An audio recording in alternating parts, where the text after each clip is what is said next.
नमस्कार, स्वागत है आपका स्टार न्यूज प्लस पर। आपके साथ में प्रीता चौहान। आइए अब हम आपको दिखाते हैं आज की बड़ी खबरें। स्टार न्यूज प्लस पर बने रहिए आप मेरे साथ। ऐसी ही बड़ी खबरों को जानने के लिए चैनल को सब्सक्राइब करना ना भूलें। धन्यवाद।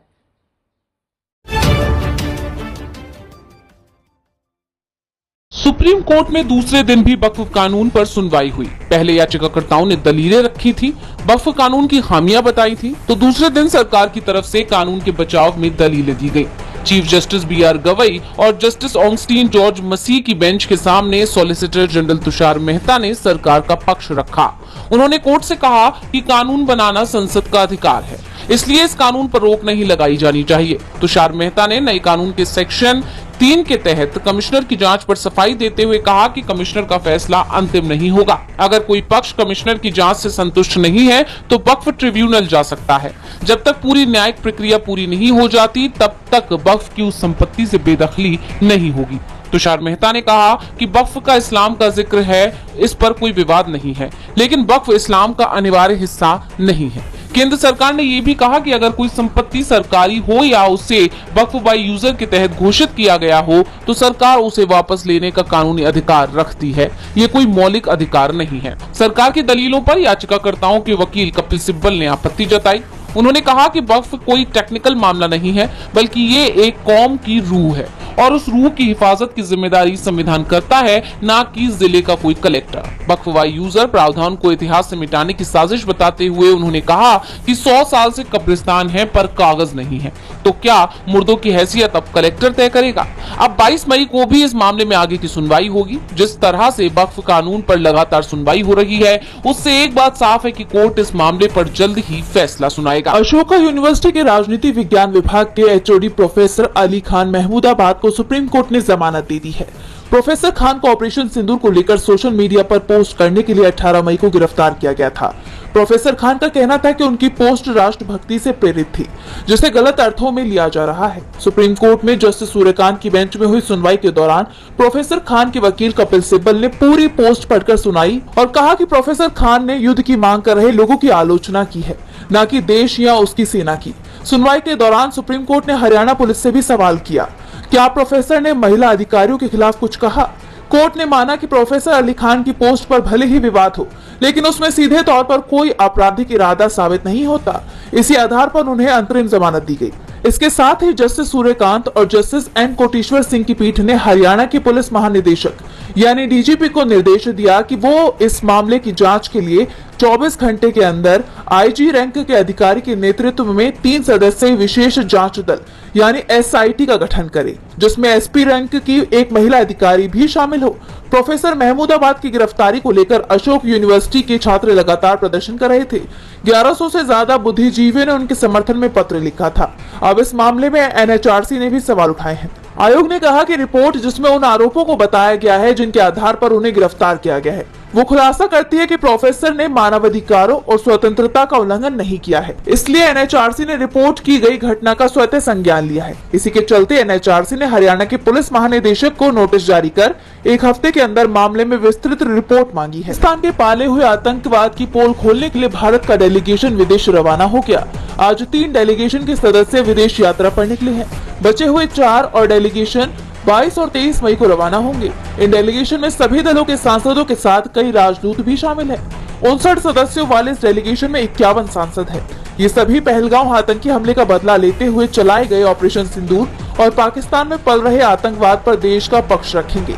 करीब 33 देशों में ये डेलीगेशन पहुंचेगा। जिन मुख्य मुद्दों पर इस दौरान फोकस रहेगा उसमें बताया जाएगा कि हिंदुस्तान ने पाकिस्तान के किसी भी सैन्य ठिकानों को निशाना नहीं बनाया था, न ही आम लोगों को निशाना बनाया। सांसदों को कुछ सबूत भी दिए गए हैं जिनमें वो बताएंगे कि पहलगांव हमले में पाक समर्थित आतंकी संगठन द रेजिस्टेंस फ्रंट यानी टीआरएफ की भूमिका थी, जिसको बचाने में पाकिस्तान ने पूरी ताकत लगा दी।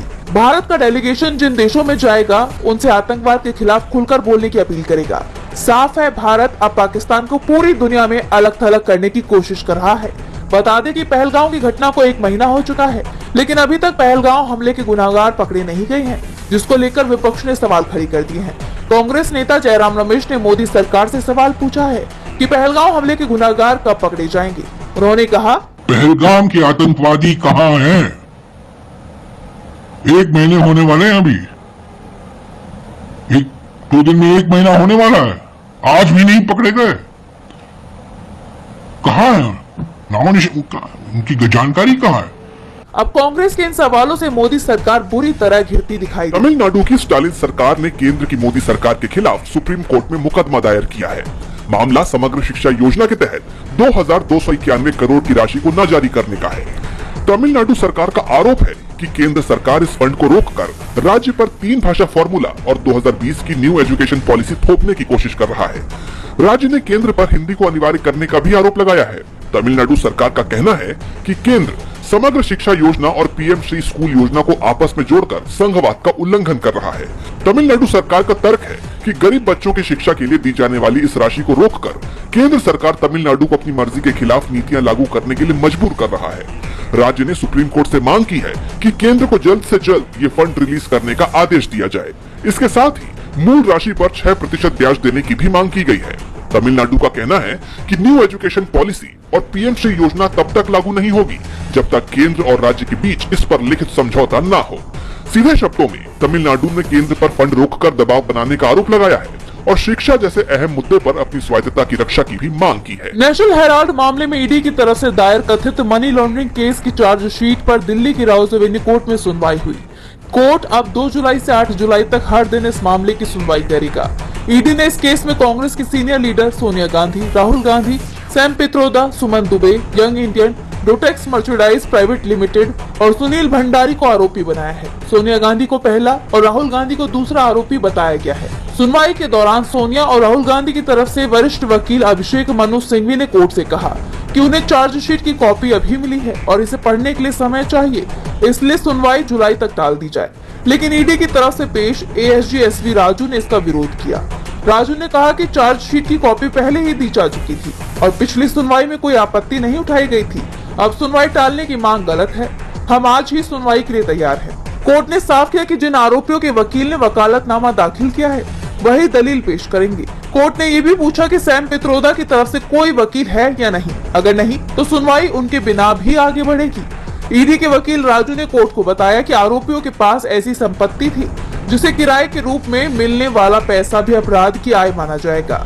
ईडी के एक अन्य वकील जोहेब हुसैन ने कहा कि इस केस में अपराध से मिली संपत्ति की वैल्यू में बढ़ोतरी को भी आय में गिना जाएगा। दूसरी तरफ कांग्रेस का कहना है कि बीजेपी सरकार ईडी जैसी एजेंसियों का गलत इस्तेमाल कर रही है। उनका आरोप है कि ये केस विपक्ष के नेताओं को दबाव में रखने और उनकी आवाज दबाने की साजिश है।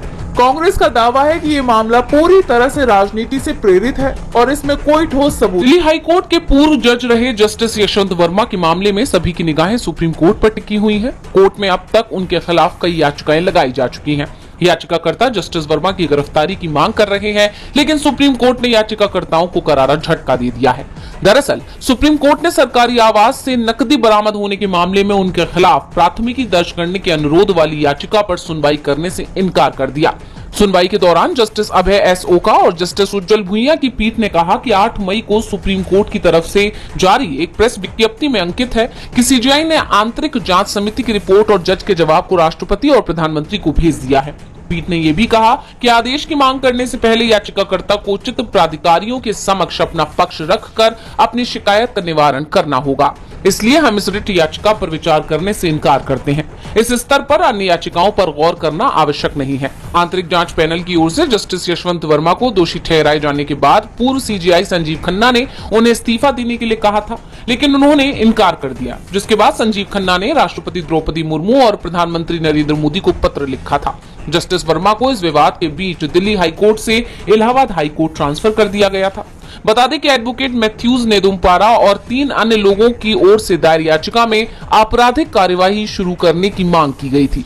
इसमें कहा गया कि आंतरिक समिति ने जज के खिलाफ लगे आरोपों को पहली नजर में सच पाया है। याचिका में कहा गया है कि आंतरिक जांच से न्यायिक अनुशासनात्मक कार्रवाई हो सकती है, लेकिन ये लागू कानूनों के तहत आपराधिक जांच का विकल्प नहीं है। वहीं मामले में उपराष्ट्रपति जगदीप धनखड़ भी जस्टिस वर्मा मामले को लेकर सुप्रीम कोर्ट को घेर चुके हैं। अब सुप्रीम कोर्ट ने याचिका तो खारिज कर दी, देखना होगा कि आगे सुप्रीम कोर्ट का जस्टिस वर्मा को लेकर क्या रुख रहता है। बीआर गवई ने कोर्ट में केसेस के बैकलॉग के लिए जजों को दोषी ठहराए जाने पर नाराजगी जाहिर की है। उन्होंने कहा कि लोग जजों को ही पेंडिंग केसेस के लिए जिम्मेदार मान लेते हैं, जबकि हकीकत में वकील छुट्टियों में काम करने से कतराते हैं। दरअसल एक वकील ने अपनी याचिका को गर्मी की छुट्टियों के बाद सुनवाई के लिए लिस्ट करने की मांग की थी। इसी पर सीजेआई गवाही भड़क गए और बोले, 5 जज छुट्टियों में भी काम कर रहे हैं, फिर भी बैकलॉग का इल्जाम हम पर लगता है। असल में वकील ही काम करने को तैयार नहीं होते। दरअसल सुप्रीम कोर्ट और हाई कोर्ट्स में जजों की छुट्टियां हमेशा चर्चा का विषय रहती हैं। सुप्रीम कोर्ट साल में 193 दिन काम करता है। जजों को साल में 3 बार छुट्टियां मिलती हैं। सबसे लंबी छुट्टी गर्मियों की होती है, जो मई के आखिर से जुलाई के पहले हफ्ते तक चलती है। पूर्व सीजेआई डीवाई चंद्रचूड़ ने कहा था कि छुट्टियों में बड़े संवैधानिक और कानूनी मसलों वाले केस निपटाए जाते हैं, क्योंकि तब ज्यादा वक्त मिलता है। होली और दीपावली के दौरान भी जज कुछ काम निपटाते हैं। बताते चले कि हाई कोर्ट्स में साल में 210 दिन काम होता है और जज अपने एनुअल लीव का कैलेंडर खुद तय करते हैं। जिला और ट्रायल कोर्ट्स में 245 दिन काम होता है और उनका कैलेंडर लोकल छुट्टियों पर आधारित होता है। सीधे शब्दों में सीजेआई का कहना है कि जज छुट्टियों में भी मेहनत करते हैं, लेकिन वकीलों की नानुकुर की वजह से केसों का बैकलॉग बढ़ता रहता है।